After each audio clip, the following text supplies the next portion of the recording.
अस्सलाम वालेकुम। तो जी स्टूडेंट्स, लास्ट लेक्चर में हमने एक्सरसाइज 3.3 का ओवरव्यू लिया था। इसमें हमने बात की थी कि एक्सरसाइज 3.3 में सब्स्टिट्यूशन यूज होने वाली है और दो किस्म की सब्स्टिट्यूशन होगी। एक होगी थर्ड वेरिएबल सब्स्टिट्यूशन और एक होगी useful substitution for algebraic functions. मैं उस लेक्चर में बता चुका हूँ कि वो कहाँ कहाँ पे है, आपके टेक्स्ट में पढ़ी। तो इस लेक्चर में हम एक्सरसाइज 3.3 की एग्जांपल डिस्कस करेंगे। वो एग्जांपल जिसमें हम सब्स्टिट्यूशन का मेथड यूज करेंगे। पहले मैं इसको एक्सप्लेन कर दूं। थर्ड वेरिएबल एडिंग, जो थर्ड वेरिएबल सब्स्टिट्यूशन मेथड है, वो कहाँ कहाँ पे यूज होता है। आप किसी फंक्शन की इंटीग्रेशन ले रहे हैं, अगर उस फंक्शन का इंटेग्रल एक स्टेप में सोल्व हो जाए, यानी कि मैंने एग्जाम्पल दी है ln x बटे में पढ़ा है, आप इसको फंक्शन माने, इसका डेरिवेटिव चेक करें तो न्यूमरेटर में पड़ा है, यानी कि रूल 2 इंटीग्रेशन का एप्लीकेबल हुआ। यहाँ पे सिंपली रूल 2 का हिंट देके या रूल 2 का हिंट दिए बगैर अगर आप इसका सोल्व करना चाहें तो एमसीक्यूज पॉइंट ऑफ व्यू से इसका आंसर सिंपली आपके पास आ जाएगा ln into ln x plus C. आप यहाँ पे लिख सकते हैं ln into ln x plus C इसका आंसर। मगर आपको ये अगर शॉर्ट क्वेश्चन में आता है तो अगर आप ये आंसर लिखते हैं वहां पे तो वो कंपेटेबल आंसर नहीं होगा, ठीक है। और आपको आपको 2 मार्क्स नहीं मिलेंगे उसके, मे बी आपको 1 मार्क्स दे या कैंसिल भी कर सकता है कि वो कहे कि भाई ये आपने किसी की नकल लगाई है। तो वहां पे आप third variable substitution method use कर लीजिएगा आंसर को एक स्टैंडर्ड आंसर बनाने के लिए, ठीक हो गया। अब दूसरी चीज क्या है कि जब फंक्शन का डेरिवेटिव चेक करते हुए एक स्टेप में डेरिवेटिव ना मिले, यानी इसका मतलब क्या, फंक्शन का डेरिवेटिव चेक करते हुए हम तो इंटीग्रल की बात कर रहे हैं। आपको जैसे कि पता है इंटीग्रेशन में रूल 1 या रूल 2 लगता है। रूल 1 के लिए भी और रूल 2 के लिए भी फंक्शन है उसका डेरिवेटिव मौजूद होना चाहिए। हम चेक करते होते हैं कि फंक्शन का डेरिवेटिव आया कि साथ मल्टीप्लाई हो रहा है या बटे के ऊपर मौजूद है कि नहीं। जैसे कि इस एग्जांपल में हमने चेक किया कि फंक्शन नीचे मौजूद है, ऊपर उसका डेरिवेटिव चेक किया तो ऊपर बन रहा है कि नहीं, वो बन रहा था। ऐसे चेकिंग करनी है डेरिवेटिव की। तो जब भी आप किसी फंक्शन का डेरिवेटिव चेक कर रहे हो रूल 1 या रूल 2 में कि फंक्शन का डेरिवेटिव साथ मल्टीप्लाई हो रहा है या नहीं, कि क्या बन रहा है वैसे डेरिवेटिव, क्या मल्टीप्लाई साथ होना चाहिए या नहीं, मतलब डेरिवेटिव चेकिंग कर रहे हैं इंटीग्रेशन का रूल 1 या रूल 2 लगाने के लिए। तो आपको एक स्टेप में डेरिवेटिव ना मिले, आपको रफ पे बकायदा सोल्व करना पड़े डेरिवेटिव, आपको वहां पे सोल्व करना पड़े, आपको सिंपली देखते हुए पता ना चले। जैसे कि इस एग्जांपल में तो पता लग गया, जो फर्स्ट वन बताई है कि ln x फंक्शन है, उसका एक स्टेप में आपको डेरिवेटिव पता चल गया कि 1 ओवर x है, वो बटे के ऊपर मौजूद है। अब ये एक एग्जांपल है ax square plus 2bx plus c, जिसमें एक फंक्शन है और ऊपर उसका हमने डेरिवेटिव चेक करना है कि आया कि ये जो ऊपर वाली वैल्यू ax प्लस b है इस फंक्शन का डेरिवेटिव बनती है कि नहीं। तो इसके लिए आपको क्या देखते हुए देखे, मे बी सम स्टूडेंट्स को पता लग जाए देखते हुए कि इसका डेरिवेटिव बन सकता है, मगर मेजॉरिटी स्टूडेंट्स को ये लगे कि यार इसका डेरिवेटिव सोल्व करना पड़ेगा, मेरा पे देखना पड़ेगा कि आया कि इसका डेरिवेटिव फंक्शन का क्या बनता है। तो आपको ax square plus 2bx plus c का डेरिवेटिव चेक करना पड़ेगा। तो इसके लिए आप सब्स्टिट्यूशन यूज कर लीजिएगा ताकि आपका एक स्टैंडर्ड आंसर बन जाएगा। हालांकि आप रफ पे डेरिवेटिव सोल्व कर लें, ठीक है, और डायरेक्ट किसी भी रूल 1 या रूल 2 का हिंट देके आपने इंटीग्रेशन सोल्व कर दें, मगर फिर बात यहीं पे आ जाएगी कि आपका आंसर कॉम्पैक्ट आंसर नहीं होगा, ठीक है। तो स्टैंडर्ड आंसर बनाने के लिए तो आप वहां पे थर्ड वेरिएबल एडिंग कर लेंगे। यही यानी कि मैंने यही लिखा कि अगर किसी फंक्शन का डेरिवेटिव चेक करते हुए एक स्टेप में डेरिवेटिव आपको ना मिले तो आप वहां पे थर्ड वेरिएबल सब्स्टिट्यूशन यूज कर लीजिएगा, ठीक है। ये करनी कैसे है, मैं जो आगे एग्जांपल्स आपको करवाऊंगा उन एग्जांपल्स में ये तीनों पॉइंट्स कवर हो जाएंगे। ये एरो साइन से मैंने ये तीनों जो 3 हेडिंग बनाई है, ये तीनों हेडिंग्स जो हैं वो कवर हो जाएंगी एग्जांपल्स में। दो हेडिंग्स क्या लेंगे, 2 पॉइंट्स हम कवर कर चुके हैं। अब थर्ड वन ये है कि अगर किसी ट्रिग्नोमेट्रिक फंक्शन की इंटीग्रेशन ले रहे हैं, स्पेशली मैंने इसको किया है कि अगर आप किसी ट्रिग्नोमेट्रिक फंक्शन की इंटीग्रेशन ले रहे हैं या एक्सपोनेंशियल फंक्शन की इंटीग्रेशन के केस में पार का डेरिवेटिव लिया जाता है। ट्रिग्नोमेट्रिक फंक्शन की इंटीग्रेशन के केस में ट्रिग्नोमेट्रिक फंक्शन की इंटीग्रेशन के बाद उसके एंगल का लिया जाता है। तो मैंने यहाँ पे लिखा कि अगर ट्रिग्नोमेट्रिक फंक्शन की इंटीग्रेशन का केस आ गया कि आप किसी ट्रिग्नोमेट्रिक फंक्शन का इंटीग्रल सोल्व कर रहे हैं, तो उस केस में आप एंगल का डेरिवेटिव लेकर कांस्टेंट जवाब आपको ना मिले, यानी कि आप अगर ट्रिग्नोमेट्रिक फंक्शन की इंटीग्रेशन के रिलेटेड जो लेक्चर सुने हो आपने, तो वहां से आपको आइडिया हो जाएगा कि आप ट्रिग्नोमेट्रिक फंक्शन की इंटीग्रेशन पहले सोल्व करते हैं, यानी कि ये कोस है, ठीक है। तो इसके बाद इसके एंगल की बारी आएगी जो कि यहाँ पे पड़ा है अंडर रूट एक्स। ठीक है। तो कोस की इंटीग्रेशन जो भी हो वो हम उस पे नहीं जाएंगे, हम यहाँ पे उसके एंगल की बात कर रहे हैं कि अगर ट्रिग्नोमेट्रिक फंक्शन की इंटीग्रेशन के केस में एंगल का डेरिवेटिव ले, एंगल का आपने लेना होता है बेसिकली डेरिवेटिव। कांस्टेंट जवाब मिले तो आप इंटीग्रेशन प्रोसेस में उस कांस्टेंट को सिंपली डिवाइड करते हैं। अगर आपको बिलफर्ज वो कांस्टेंट आंसर नहीं मिलता, जैसे कि इस क्वेश्चन के केस में, यानी यहाँ पे मैंने सोल्व किया कि यहाँ पे भाई एंगल हमारा है √x, आपने उस एंगल का डेरिवेटिव लिया तो वो आपके पास एट दी एंड आंसर मिलता है आपको 1/2 √x। ये मिला है एक variable, this is not a constant number, ठीक है। तो आप इसको इंटीग्रेशन प्रोसेस में सिंपली डिवाइड नहीं कर सकते, तो यहाँ पे आप थर्ड वेरिएबल सब्स्टिट्यूशन यूज करेंगे। किसके लिए थर्ड वेरिएबल? आप यहाँ पे एंगल जो है ना आपका, वो एंगल आपको यहाँ पे थर्ड वेरिएबल के क्यों रखना पड़ेगा? थर्ड वेरिएबल क्या है? जो एक्स और वाई के अलावा, यानी कि अगर वेरिएबल आपका टी है तो टी के अलावा एक दूसरा वेरिएबल यूज कर लें, यू यूज कर लें, जी यूज कर लें वेरिएबल, थीटा भी यूज हो सकता है, यहाँ पे कोई बात नहीं है थीटा यूज करने के लिए भी। तो यहाँ पे आप एंगल का मसला है ना, क्योंकि एंगल का डेरिवेटिव लेकर आपको कांस्टेंट जवाब नहीं मिला, तो अगर आपको ट्रिग्नोमेट्रिक फंक्शन के एंगल का जवाब, एंगल के डेरिवेटिव का जवाब कांस्टेंट ना मिले तो आप उसको थर्ड वेरिएबल के साथ सब्स्टिट्यूट कर दें, थर्ड वेरिएबल के इक्विवेलेंट कर लें। मैंने यहाँ पे फर्ज किया let T equal to √x, फिर आप इसको सोल्व करें। ये चीज भी आपको एग्जांपल से कवर हो जाएगी इंशाल्लाह, हम एग्जांपल्स करेंगे। मैं पार्ट्स में करवा रहा हूँ क्योंकि लेक्चर काफी ज्यादा लेंथी हो जाता है, तो मैं एग्जांपल्स को भी पार्ट्स में करवा रहा हूँ कि 5 एग्जांपल एक लेक्चर में, 5 एग्जांपल्स दूसरे लेक्चर में। तो चलें जी, हम एग्जांपल नंबर 1 से स्टार्ट करते हैं। मैं आपको आपकी टेक्स्ट बुक का पेज भी बता देता हूँ। पंजाब टेक्स्ट बुक है, calculus and analytic geometry, page number है 131। उसकी एग्जांपल नंबर 1 पढ़िए। ये आपके पास एक अलजेब्रिक फंक्शन है। बेहतर ये है कि आप इस सोल्यूशन को फॉलो कीजिएगा जो मैं करवा रहा हूँ आपको। एग्जांपल्स भी बेसिकली वैसे ही सॉल्व की होती हैं मोस्टली, मगर कुछ एग्जांपल्स हैं वो थोड़ा ट्रिकी मेथड से सॉल्व की होती है। मैं कोशिश करता हूँ कि उसको आसान वे में करवाऊँ मैं आपको। तो एग्जांपल नंबर 1 है जिसमें आपको कहा गया जी कि ये एक अलजेब्रिक फंक्शन है। आपने सबसे पहले ना किसी भी फंक्शन की इंटीग्रेशन आ जाए तो आपने सबसे पहले गौर करनी है कि ये फंक्शन कौन सा है, यहाँ पे किस फंक्शन की इंटीग्रेशन के बारे में बात की गई है। तो आप उस फंक्शन की पहचान करें कि कौन सा फंक्शन है, अलजेब्रिक फंक्शन है। तो आप उसके मुताबिक मेरी लेक्चर सीरीज में से वो लेक्चर चूज कर लें या उसको अपने माइंड में रिवाइज कर लें कि अच्छा जी ये अलजेब्रिक फंक्शन की इंटीग्रेशन है लेट्स से। तो आप लेक्चर अगर आपने सुना हो इंटीग्रेशन ऑफ अलजेब्रिक फंक्शंस के नेम से, तो आपको आइडिया हो जाएगा कि इस फंक्शन का इंटीग्रल आपने किस तरह सोल्व करना है, ठीक है। आप उस मेथड से सोल्व कर सकते हैं। अच्छा, यहाँ पे हम basically third variable substitution method use कर रहे हैं, तो मैं इसको थर्ड वेरिएबल सब्स्टिट्यूशन के अकॉर्डिंग आपको करवाऊंगा। बहुत सिंपल है।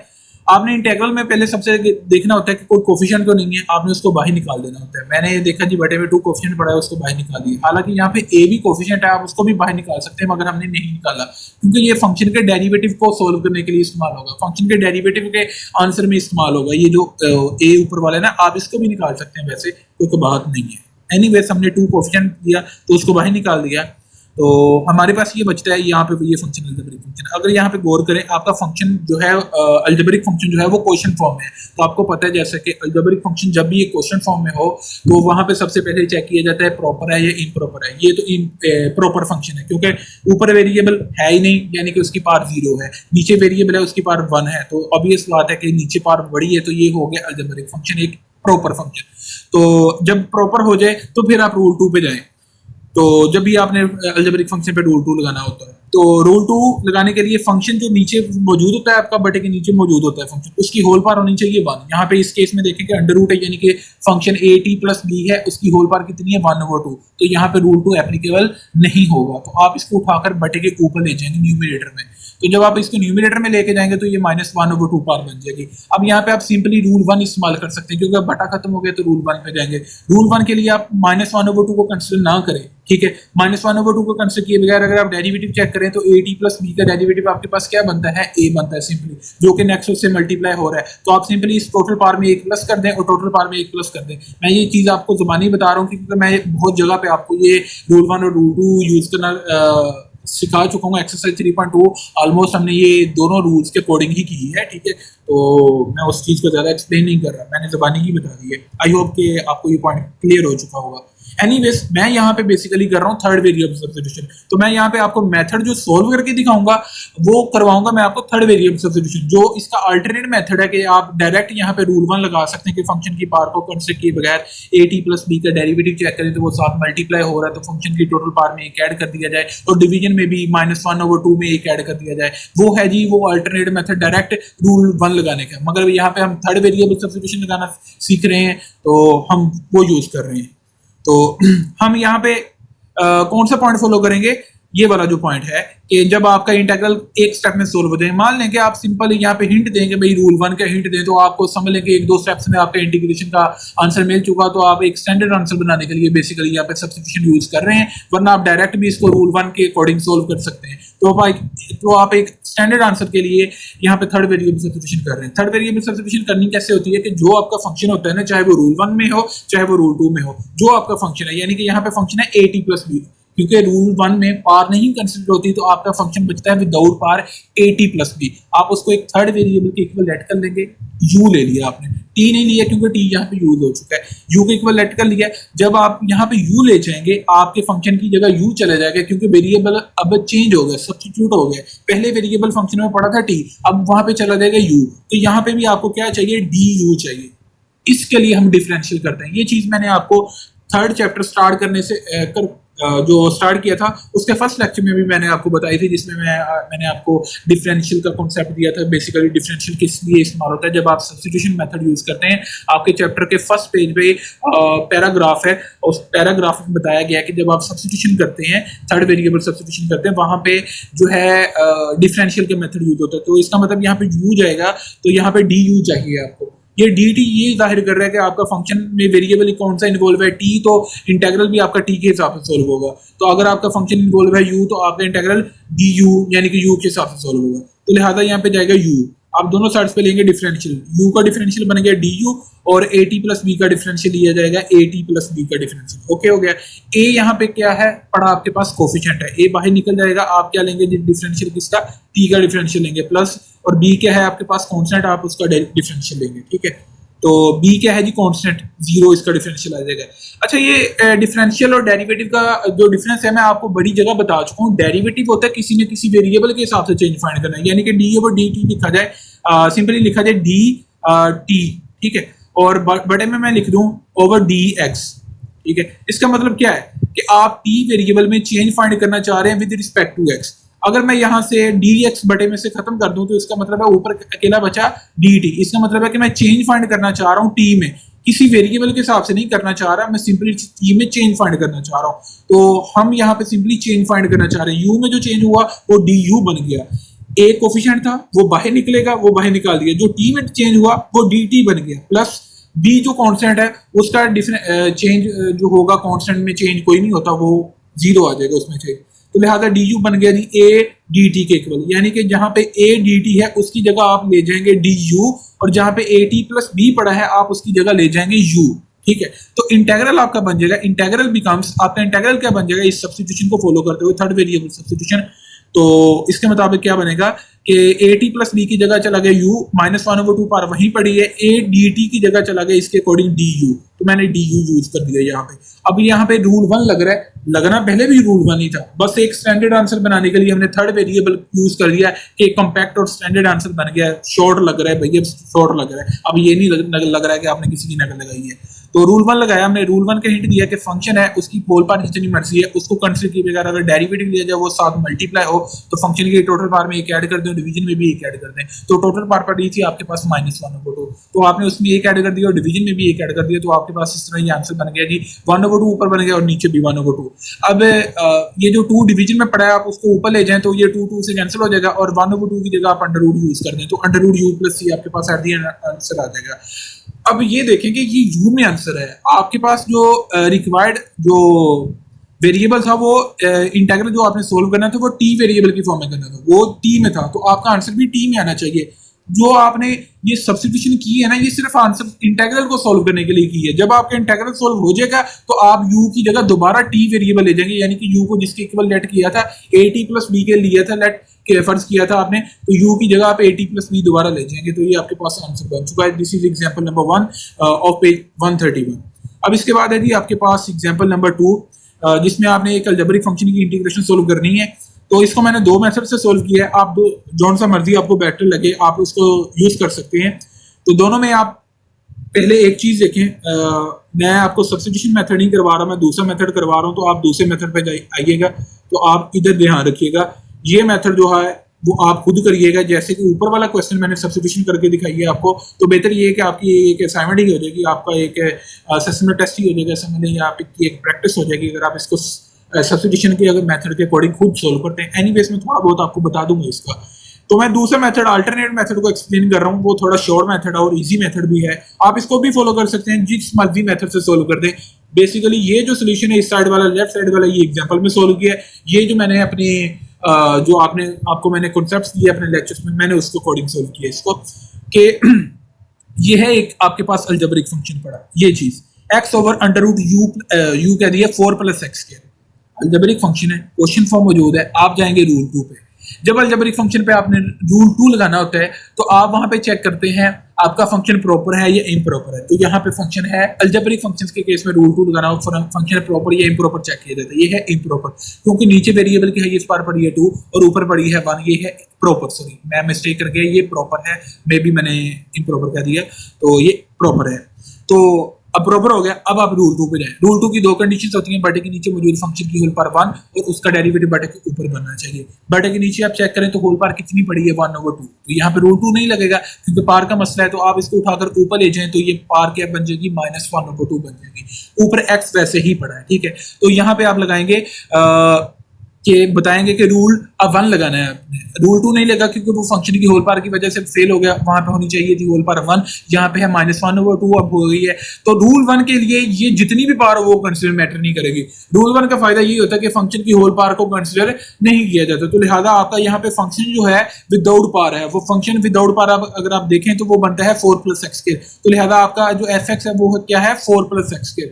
आप दोनों साइड्स पे डेरिवेटिव लें, f'(x) लिखा गया, इसका मतलब है जी आपने डेरिवेटिव लिया है। f'(x) से मुराद है डेरिवेटिव लिया है। 4 क्या है आपके पास कांस्टेंट, उसका डेरिवेटिव आ जाएगा आपके पास 0 और x² का डेरिवेटिव आपके पास आ जाएगा। मैं डिफरेंशियल नहीं ले रहा, डिफरेंशियल आपने वहां पे यूज करना जब आपने सब्स्टिट्यूशन करनी है। ये मैं जो लेफ्ट राइट साइड पे मेथड करवा रहा हूँ, यहाँ पे सब्स्टिट्यूशन नहीं कर रहा, मैं सिर्फ यहाँ पे बता रहा हूँ ताकि चेकर को भी पता लग जाए, हेल्प मिल जाए इसको कि मैंने फंक्शन कौन सा लिया। यहाँ पे मैंने फंक्शन लिया जी 4 + x², उसका डेरिवेटिव मैंने चेक किया तो वो 2x बनता है। तो आगे फंक्शन के नेक्स्ट देखें तो अकेले x मौजूद है, तो मुझे यहाँ पे 2x बनाना है ताकि मेरा रूल 1 कॉम्पैक्ट तरीके से यहाँ पे एप्लीकेबल हो जाए। तो मुझे यहाँ पे 2x चाहिए, अकेला x है, तो मैं यहाँ पे क्या करूंगा मल्टीप्लाई और डिवाइड बाय 2। यहाँ पे डिवाइड किया 2 से और मल्टीप्लाई वाला 2 आगे लिखा। तो मैंने यहाँ पे डायरेक्ट रूल 1 का ही मैंने हिंट दिया। रूल 1 का हिंट देने के लिए यहाँ पे जगह नहीं थी, तो मैंने डायरेक्ट इसको सोल्व किया। तो आप यहाँ पे देख लें कि 4 + x² है, उसकी होल पावर है -1/2। उसको आप कंसिडर किए बगैर, होल पावर को कंसिडर किए बगैर 4 + x² का डेरिवेटिव ले तो वो 7 मल्टीप्लाई हो रहा है। तो इसका मतलब है फंक्शन की टोटल पावर में एक ऐड कर दें और डिवीजन में भी एक ऐड कर दिया जाएगा, तो +c एंड पे हो जाएगा। अब पावर को आप सोल्व करें तो 1/2 आ जाता है और एंड पे भी नीचे भी 1/2 बन जाता है। डिवीजन में 2 है तो वो ऊपर जाकर मल्टीप्लाई हो जाएगा, 2 से कैंसिल आउट हो जाएगा, तो यहाँ पे 1/2 की जगह अंडर रूट आ जाएगा। u प्लस 4 + x के वैसे ही +c, दैट्स एन आंसर। ये आपने अल्टरनेट मेथड से सोल्व किया। ये जो लेफ्ट वाला मेथड है आपने यहाँ पे सब्स्टिट्यूशन की है, सब्स्टिट्यूशन भी वहीं से है। यहाँ तक तो सीन सेम है क्योंकि यहाँ पे भी इसमें भी सब्स्टिट्यूशन करनी है। तो सब्स्टिट्यूशन में भी आपने सबसे पहले यही चेक करना है कि यहाँ पे अलजेब्रिक फंक्शन पे रूल 2 लग रहा है कि नहीं। तो रूल 2 नहीं लगा था, फंक्शन की होल पावर की वजह से फेल हुआ था, तो आपने फंक्शन की होल पावर को कंसिडर नहीं करना, तो उसके लिए आप रूल 1 लगाएं। तो उसके लिए आपने इसको उठाकर ऊपर लेके गए, तो आप यहाँ पे -1/2 को कंसिडर नहीं करेंगे, तो आपका फंक्शन यहाँ पे भी बचता है 4 + x के। तो आप यहाँ पे थर्ड वेरिएबल यूज कर देंगे। आपने अपने फंक्शन को थर्ड वेरिएबल t के इक्विवेलेंट कर लिया, ठीक है। अब दोनों साइड्स पे आपने डिफरेंशियल लिया हुआ है, 4 है कांस्टेंट, इसका डिफरेंशियल आ जाएगा 0 प्लस x² का जब आप डिफरेंशियल लेंगे, डिफरेंशियल बेसिकली डेरिवेटिव के रूल्स को ही फॉलो करता है। जब आप डेरिवेटिव लेते हैं x² का तो वो सिंपली आता है 2x, ठीक है। तो जब डिफरेंशियल लेंगे डेरिवेटिव का ही रूल फॉलो होगा, पावर रूल ही फॉलो होगा। 2 शुरू में आया, 2 में से 1 माइनस किया गया, डेरिवेटिव का रूल फॉलो हो गया, 2x ही है, मगर फर्क इतना है अब 2 का काम तो खत्म हो गया। जब आप x का दोबारा डिफरेंशियल लेंगे, डेरिवेटिव नहीं ले रहे, d लेंगे यानी कि डिफरेंशियल लेंगे x का, तो वो dx बनेगा, वो खत्म नहीं होगा। तो लिहाजा 2x dx बनता है x² का डिफरेंशियल। तो यहाँ पे 2x dx हो चुका। तो मुझे देखा मैंने कि यार क्वेश्चन में पढ़ा मेरे पास अकेला x dx, यहाँ पे 2 नहीं है, तो मुझे सब्स्टिट्यूशन जो बनानी है x dx के लिए बनानी है। तो राइट साइड पे जो 2 पड़ा है ना, वो आप लेफ्ट साइड में लेके आए तो वो डिवाइड कर दें सिंपली, वो लेफ्ट साइड में डिवाइड हो जाएगा, तो 1/2 dt बन जाएगा। इसका मतलब है x dx की जगह चला जाएगा 1/2 dt। तो लिहाजा x dx की जगह चला गया 1/2 dt और 4 + x की जगह चला गया t। और यहाँ पे 1/2 कोफिशिएंट है और वो उसको बाहर निकाल देंगे, कोफिशिएंट का इंटीग्रल नहीं लिया जाता, अकेला बचता है t की पावर -1/2। तो अब यहाँ पे अगर आप इसकी होल पावर को कंसीडर ना करें, अकेला t देखें तो t का t के हिसाब से डेरिवेटिव देखें तो वो 1 बनता है, और यहाँ पे कोई मल्टीप्लाई ना हो तो आपको पता है 1 मल्टीप्लाई होता है, तो इसका मतलब है फंक्शन की होल पावर कंसीडर किए बगैर फंक्शन का डेरिवेटिव साथ मल्टीप्लाई हो रहा है, तो फंक्शन की टोटल पावर में एक ऐड कर दिया जाएगा और डिवीजन में भी एक ऐड कर दिया जाएगा। ओके हो गया जी। तो ये पार्ट सोल्व करके 1/2 बन जाएगा और डिवीजन में भी पार्ट सोल्व करके 1/2 बन जाएगा। अब नीचे 2 डिवाइड हो रहा है, ऊपर जाकर मल्टीप्लाई हो जाएगा, 2 से कैंसिल आउट हो जाएगा, t है अंडर रूट की इसकी जगह आ जाएगा अंडर रूट टी प्लस सी आ जाएगा, 1/2 की जगह हमने अंडर रूट यूज कर दिया।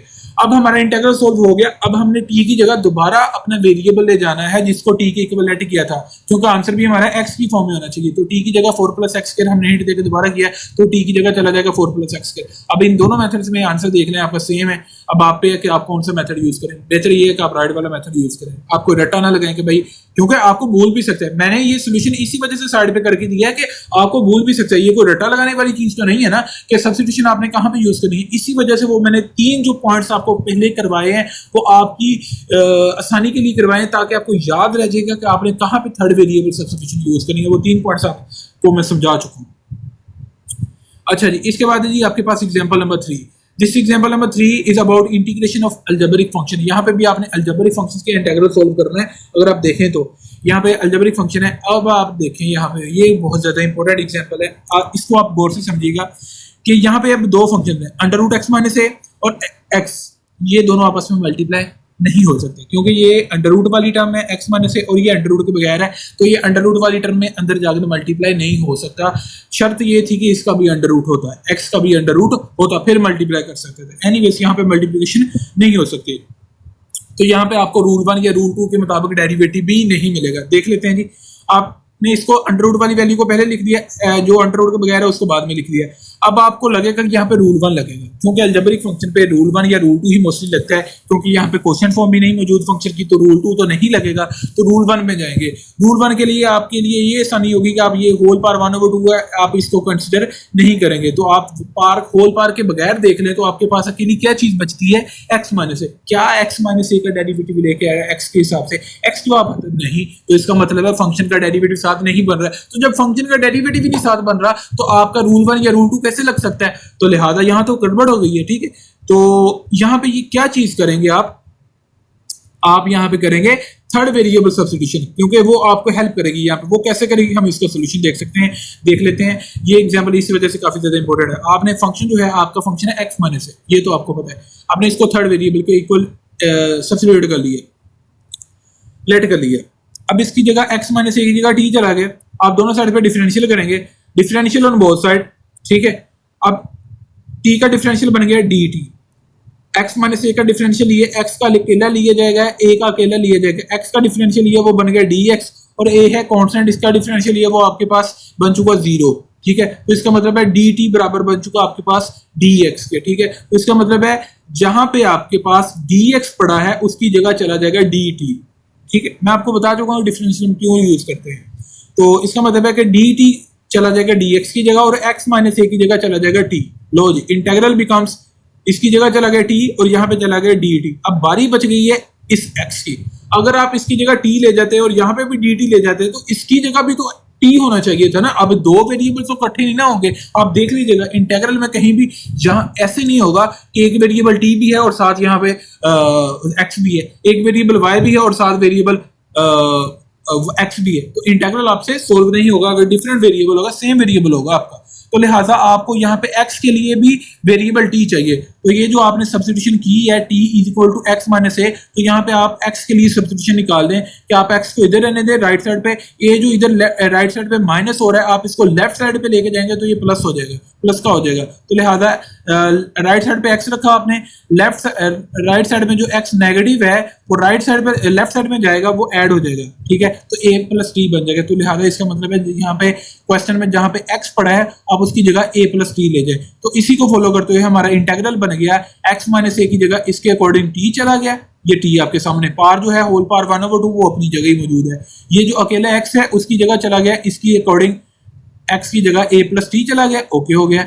अब dx की जगह इसके अकॉर्डिंग dt चला गया, तो इंटीग्रल आपका t वेरिएबल की फॉर्म में ये कुछ यूं बन गया आपके सामने, ठीक है। अब मल्टीप्लिकेशन हो सकती है, अब t को आप a से मल्टीप्लाई कर सकते हैं, t की पावर 1/2, इसको a से मल्टीप्लाई करें तो a t की पावर 1/2 बन जाएगा। t की पावर 1/2 को t से मल्टीप्लाई करेंगे तो आपको पता है जब एक तरह की रकमें सिमिलर रकमें मल्टीप्लाई होती हैं तो एक रकम बनाते हुए उनकी दो टर्म्स को एक टर्म बनाते हुए, अगर वो सिमिलर टर्म्स हो, दो सिमिलर टर्म्स को एक टर्म बनाते हुए पावर को ऐड करते हैं। इसकी पावर है 1/2, इसकी पावर है 1, तो अगर आप 1/2 और 1 को ऐड करें तो वो आपके पास बनेगा 3/2। अब आप नेक्स्ट स्टेप में इन दोनों का इंटीग्रल अलग अलग कर दें, at का स्क्वायर इंटीग्रल at की पावर 1/2 का इंटीग्रल अलग और t की पावर 3/2 का इंटीग्रल अलग। जब इसका इंटीग्रल अलग करेंगे, इसमें एक क्या है आपके पास कोफिशिएंट है, वो बाहर निकल जाएगा इंटीग्रल के, तो आपके पास इंटीग्रेशन बचेगी t की पावर 1/2 की, और यहाँ पे राइट साइड में इंटीग्रेशन बचेगी t की पावर 3/2 की, ठीक है। तो यहाँ पे आप सिंपली फॉलो करेंगे रूल 1 इस पे भी और रूल 1 इस पे भी। कैसे? दोनों में होल पावर कंसिडर ना करें, यानी कि 1/2 और 3/2 जो है होल पावर उनको कंसिडर किए बगैर अकेला बचता है आपके पास t, तो t का डेरिवेटिव लें तो वो साथ दोनों में मल्टीप्लाई हो रहा है 1, t का डेरिवेटिव t के साथ वो बनता है 1, तो लिहाजा t का डेरिवेटिव साथ मल्टीप्लाई हो रहा है, तो यहाँ पे भी t का डेरिवेटिव साथ मल्टीप्लाई हो रहा है और यहाँ पे भी t का डेरिवेटिव साथ मल्टीप्लाई हो रहा है, तो फंक्शन की टोटल पावर में एक ऐड कर दिया जाएगा और यहाँ पे भी टोटल पावर में एक ऐड कर दिया जाएगा, तो यहाँ पे आपके पास आंसर बनता है 5/2 और यहाँ पे बटे में 5/2, यहाँ पे बनता है 3/2। तो ये डिवीजन में ऊपर जाकर ये 2/3 बन जाएगा, यहाँ पे 5/2 ऊपर जाकर ये 2/5 बन जाएगा। अब आप यहाँ पे देखें कि दोनों की न्यूमरेटर में से एक चीज कॉमन निकल रही है, वो है 2, और एक चीज और निकल रही है कि यहाँ पे है t की पावर 3/2, यहाँ पे है t की पावर 5/2, तो यहाँ पे आप हिंट दे दीजिएगा t की पावर 5/2 इक्वल होता है t की पावर 3/2 डॉट t के, तो t की पावर 5/2 की जगह चला जाएगा एक मिसाल t की पावर 3/2 t, ठीक है। जब आप देखें t की पावर 3/2 यहाँ पे और t की पावर 5/2 की जगह है t की पावर 3/2 डॉट t, तो इन दोनों में से क्या निकलेगा कॉमन? t की पावर 3/2 जो कि दोनों में मौजूद है, यहाँ पे भी t की पावर 3/2 मौजूद है और t की पावर 5/2 में यहाँ पे भी t की पावर 3/2 मौजूद है, तो लिहाजा t की पावर 3/2 कॉमन निकल जाएगा और ये वाला जो 2 है दोनों में मौजूद है, यहाँ पे भी और यहाँ पे भी, ठीक है, ये भी कॉमन निकल जाएगा। इस तरह हमारे पास कॉमन निकल जाएगा 2 t की पावर 3/2, तो यहाँ बच जाएगा आपके पास डिवीजन में 3 बच जाएगा और ऊपर न्यूमरेटर में बच जाएगा a, और ये जो चीज थी ये बाहर जा चुकी है, और यहाँ पे साथ प्लस का साइन वैसे ही न्यूमरेटर में से जो 2 है वो बाहर निकल जाएगा, डिवीजन में बच जाएगा आपके पास 5, ठीक है,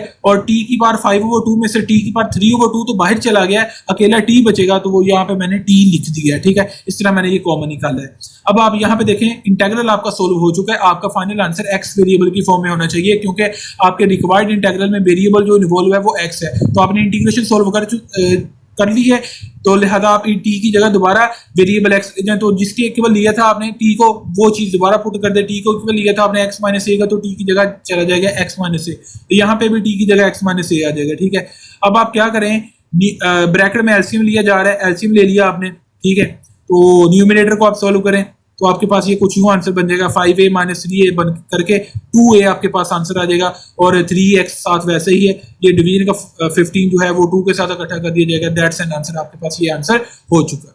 अच्छा जी, इस लेक्चर की लास्ट एग्जांपल है हमारे पास आज, तो जिस तरह मैंने आपको फर्स्ट पेज पे बताया था कि cos √x डॉट 1/√x की इंटीग्रेशन करते हुए यहाँ पे एंगल की इंटीग्रेशन का मसला था, क्योंकि एंगल का डेरिवेटिव लेकर कांस्टेंट जवाब नहीं मिलता तो आप एंगल को थर्ड वेरिएबल के इक्विवेलेंट करते हैं, तो ये भी एक थर्ड वेरिएबल सब्स्टिट्यूशन की एक एप्लीकेशन थी। तो यहाँ पे इसी के एग्जाम्पल के रिलेटेड मैं यहाँ पे एग्जाम्पल आपको सोल्व करवा रहा हूँ, जो आपकी टेक्स्ट बुक में पढ़ी, और ये काफी ज्यादा इंपॉर्टेंट एग्जाम्पल है, इससे ऊपर वाली इंपॉर्टेंट एग्जाम्पल है और ये भी एक इंपॉर्टेंट एग्जाम्पल है, ठीक है। यहाँ पे कोट है function coat √x dot 1/√x, आप देखे बगैर ही यहाँ पे अंदाजा लगा सकते, सॉरी देखे बगैर कहाँ पे अंदाजा लगा सकते हैं, आपकी कौन सा आंखों में समा गई है ये चीज, तो आप इसको सोल्व किए बगैर अंदाजा लगा सकते हैं कि भाई कोड की इंटीग्रेशन तो जो कुछ मर्जी हो, ठीक है, वो कोज ओवर साइन करके लूं मैं या कोज की इंटीग्रेशन डायरेक्ट यूज करूं, मसला यहाँ पे है एंगल की इंटीग्रेशन का। एंगल का आप डेरिवेटिव है, मैं आपको रफ पे ऊपर से करवा चुका हूं, आप यहाँ पे खुद सोल्व कर लिख के देख लीजिएगा। √x का डेरिवेटिव लें आप, तो आपके पास जवाब बनता है, सॉरी आपके पास जवाब बनता है 1/2 यानी कि वो कांस्टेंट नंबर जवाब नहीं बनता। इसका मतलब है जब आपके पास कांस्टेंट नंबर जवाब ना आए, कांस्टेंट नंबर ना आए, एंगल का डेरिवेटिव लेकर, तो इसका मतलब है आपने वहां पे थर्ड वेरिएबल सब्स्टिट्यूशन करनी है, आपने एंगल को थर्ड वेरिएबल के इक्वल लेट कर लेना है। ये चीज आपको अगर याद हो तो इंटीग्रेशन ऑफ ट्रिग्नोमेट्रिक फंक्शंस के 4 पार्ट्स हैं, 4 लेक्चर्स हैं उसके इंटीग्रेशन ऑफ ट्रिग्नोमेट्रिक फंक्शंस के रिलेटेड। उन्हीं लेक्चर्स में से एक लेक्चर में मैंने ये चीज आपको बताई थी। एनीवेज मैंने दोबारा रिपीट कर दी है, आई होप कि आपको बेटर अंडरस्टैंडिंग हो चुकी होगी। तो आपने एंगल को यू के इक्वल लेट कर दिया है, इसका मतलब है आपने अंडर रूट एक्स की जगह यू ले जाना है। तो यहाँ पे भी आपको क्या चाहिए, डी एक्स की जगह यू चाहिए, डी यू। जब यहाँ पे वेरिएबल चेंज हो गया तो यहाँ पे भी आपको डी यू चाहिए। उसके लिए आप करेंगे डिफरेंशियल, दोनों साइड पे आप करेंगे डिफरेंशियल। u का डिफरेंशियल बनेगा du और अंडर रूट एक्स का डिफरेंशियल कैसे बनेगा, जैसे यार मैं आपको पहले बता चुका हूँ डेरिवेटिव और डिफरेंशियल में सिर्फ फर्क ये है कि डेरिवेटिव में चेंज आप किसी वेरिएबल के हिसाब से फाइंड करते हैं, किसी वेरिएबल में किसी फंक्शन में चेंज किसी वेरिएबल के हिसाब से, इंडिपेंडेंट वेरिएबल के हिसाब से फाइंड किया जाता है। डिफरेंशियल में आप सिंपली चेंज फाइंड करते हैं, वो किसी भी वेरिएबल में हो सकता है। आप यहाँ पे चेंज फाइंड करना है आपने एक्स में, तो आप एक्स में उस वक्त तक चेंज फाइंड नहीं कर सकते जब तक आप इस 1/2 को सोल्व न करें। तो 1/2 होल पार है, तो इसका मसला तो पार रूल ही सोल्व करेगा, जो कि डेरिवेटिव का है। डिफरेंशियल में भी वही यूज होगा, डेरिवेटिव का जो रूल है। तो आप डेरिवेटिव के पार रूल को फॉलो करते हुए 1/2 को खत्म करना है, 1/2 को स्टार्ट में लाए और 1/2 को माइनस कर दे, तो आपको 1/2 का काम खत्म हो जाएगा आपके 1/2 का। तो अब आपके पास अंदर वाली चीज अकेली बच गई है एक्स। अब आप x का डिफरेंशियल लें तो वो आपके पास बन जाता है dx, जैसे कि u का बना du, इसी तरह dx बन गया x का डिफरेंशियल। अब आप पार को सॉल्व करें तो ये -1/2 पार बनती है। अब आप इसको बड़े के नीचे ले जाएं तो ये पॉजिटिव 1/2 हो जाता है, ठीक है आपके पास। तो ये पॉजिटिव 1/2 है, इसकी जगह आप अंडर रूट ले जाएं, ठीक है। इसका मतलब है कि आपके पास 1/2 अंडर रूट एक्स dx है, जहां पे उसकी जगह du चला जाएगा। अगर आप क्वेश्चन में गौर करें तो आपके पास मौजूद है 1/√x dx, ना ही कि 1/2√x dx। आपके पास क्या नहीं है, 2। तो आप क्या करें, सिंपली जो 2 इधर डिवाइड हो रहा है वो du के साथ मल्टीप्लाई कर दो। तो लिहाजा सब्स्टिट्यूशन आपके पास बन जाएगी, माय मिस्टेक स्टूडेंट्स, सॉरी, यहाँ पे 1/√x है, ठीक है। मैं अंडर रूट एक्स अकेला लिख गया, यहाँ पे 1 है 1/√x dx। इसका मतलब है कि 1/√x dx की जगह सब्स्टिट्यूशन चले जाएगी 2du, इसकी जगह चला जाएगा 2du। तो लिहाजा इसकी जगह चला गया जी 2du और अंडर रूट एक्स की जगह चला गया u, ठीक हो गया।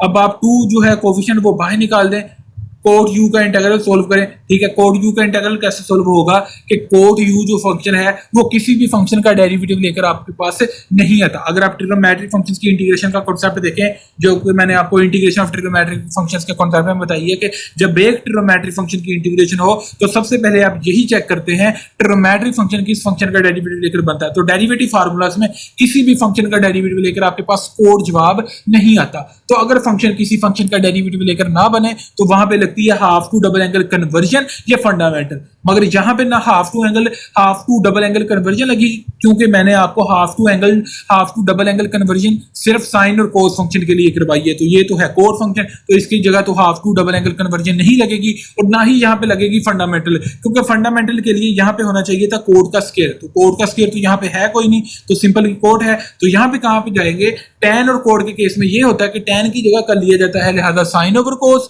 और कोड की जगह कर लिया जाता है कोस ओवर साइन। तो लिहाजा हमने कोड की जगह कर लिया, कोड u की जगह कर लिया, यहाँ पे कोड u की जगह कर लिया जाएगा कोस u ओवर साइन u।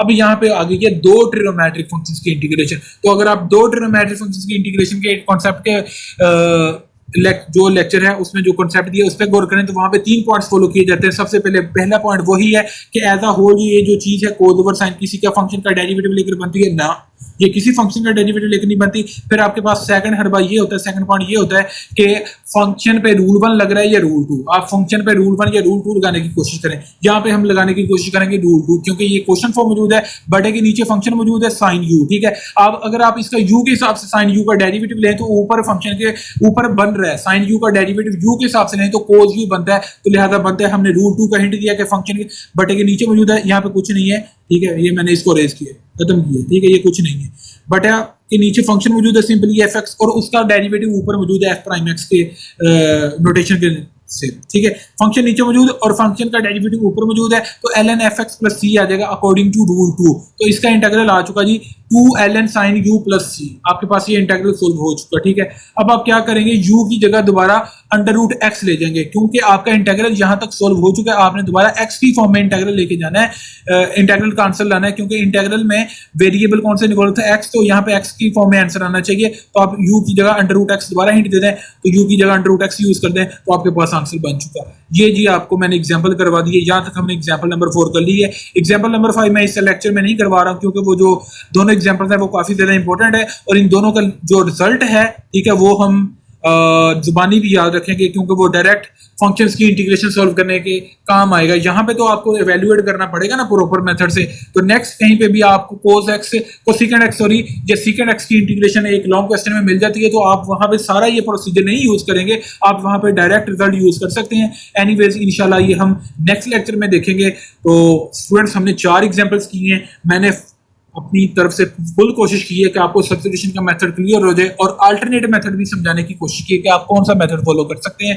तो अगर आपको यहाँ पे इस लेक्चर में किसी भी पॉइंट पे कंफ्यूजन हो, तो आप मेरे से बिला झिझक कमेंट सेक्शन में पूछ सकते हैं। तो स्टूडेंट्स, आप लोगों से गुजारिश है कि अगर मेरा चैनल आपने सब्सक्राइब नहीं किया तो काइंडली चैनल को सब्सक्राइब करें, और मेरे चैनल को ज़्यादा से ज़्यादा प्रमोट करें, वीडियो को ज़्यादा से ज़्यादा शेयर करें। मैं कुछ और आपसे नहीं चाहता, कोई और पेमेंट या पेड डिमांड नहीं है, आपसे एक अदना गुजारिश है, ठीक है। तो काइंडली अगर आपको मेरा मेथड पसंद है तो आप इसको काइंडली शेयर कीजिएगा। ओके, खुदा हाफिज़।